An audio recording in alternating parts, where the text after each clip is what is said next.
Hey everybody, today we're talking about Batman Beyond the White Knight.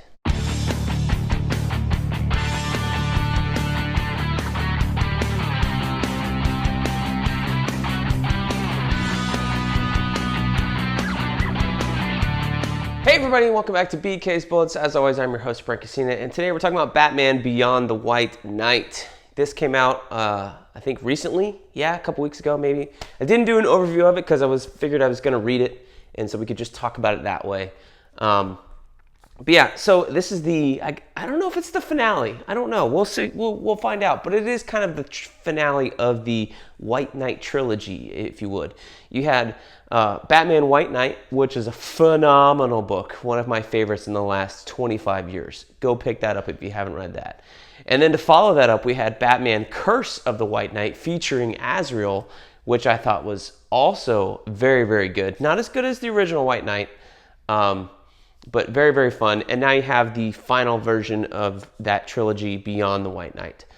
There is a Harley Quinn book that's also available. I have done an overview of it, but I haven't done a proper reading and review of it on the channel yet. That's probably to come a little bit sooner than later. That takes place before this. And then there's also a series going on right now that's called Batman White Knight Generation Joker. That's about the Joker's children that kind of follows up from the aftermath of this book.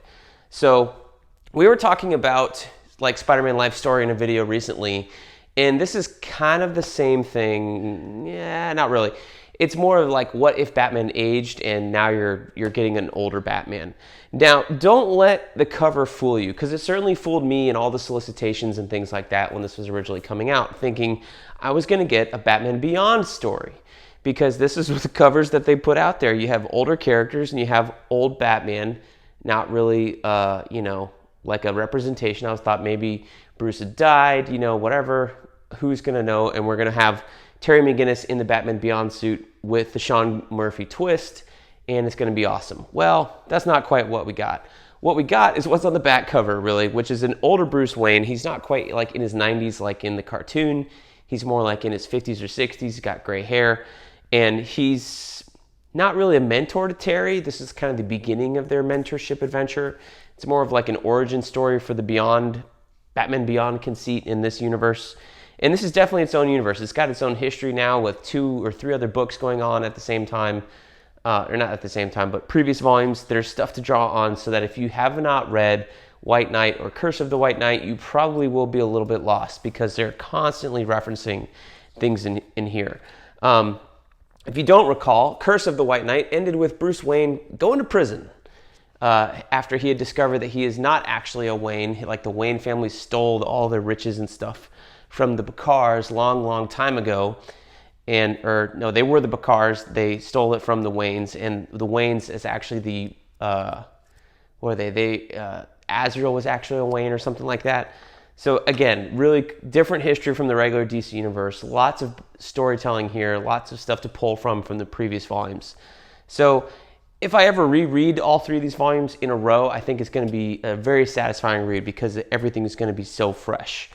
But what you're actually getting in here is still more of a story of, it's a Bruce Wayne Beyond the White Knight, and they're using the Beyond thing because it takes place in the future. So if it takes place in the future, then you have to put Batman Beyond in here, because Sean Murphy's, my age and grew up watching the animated series, and Batman Beyond probably when he was a teenager, stuff like that.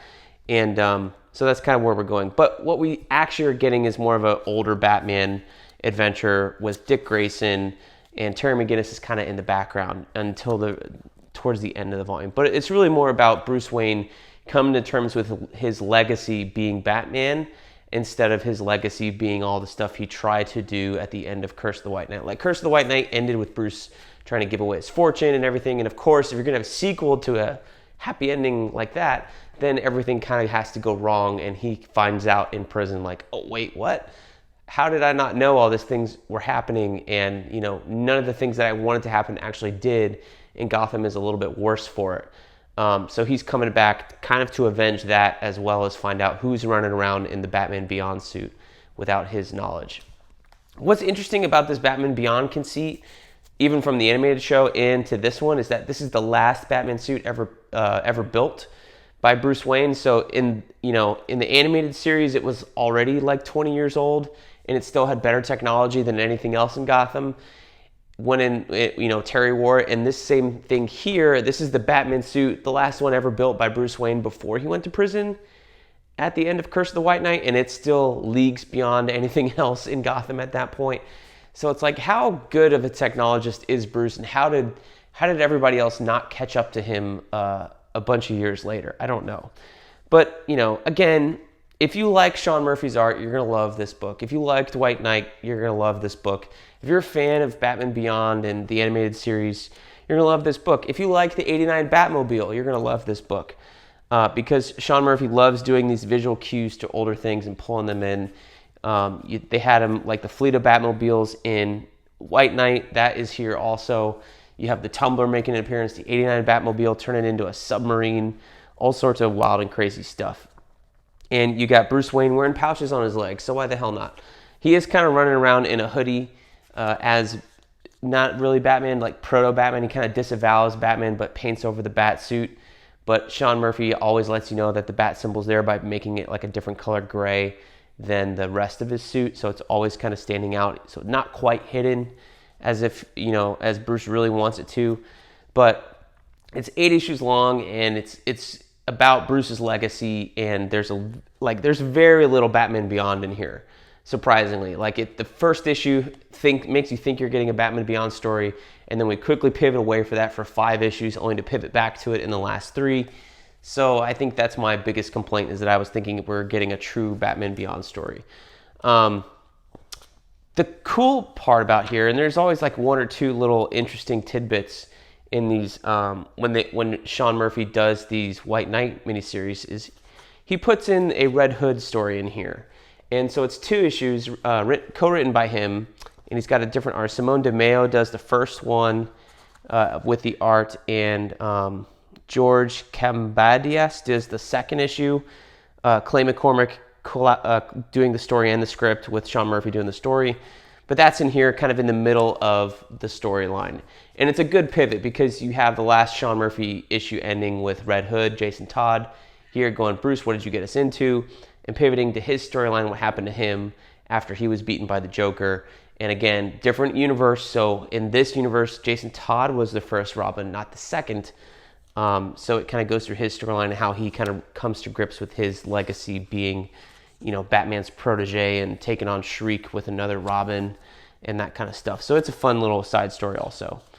But yeah, once that's over, we're back into the main storyline, trying to figure out who's trying to frame Bruce Wayne. And, of course, it's Derek Powers' Blight. And how do we reconcile this and get the Batman Beyond suit back, and also make Dick Grayson not an asshole anymore?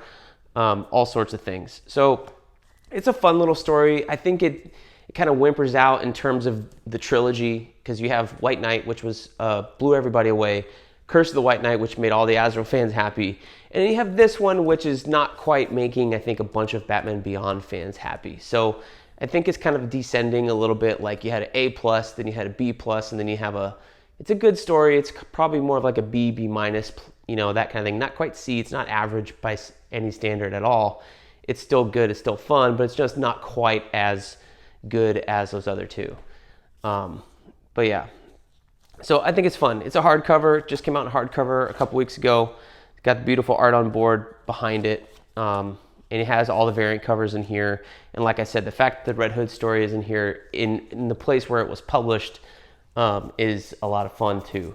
So again, I think it's a good little coda for the White Knight universe, but I think they're continuing it. I think it's going to go further than that. I don't know what Bruce does after this. I don't know if they're going to go back in time or anything else like that, but there is another miniseries coming out, Generation Joker.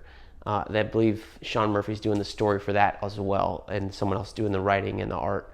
So similar to the Harley Quinn book, but that Harley Quinn book was a pretty good read also. So yeah, Batman Beyond the White Knight. I think it's pretty good. I recommend it. If you enjoyed the other 2, seek this out.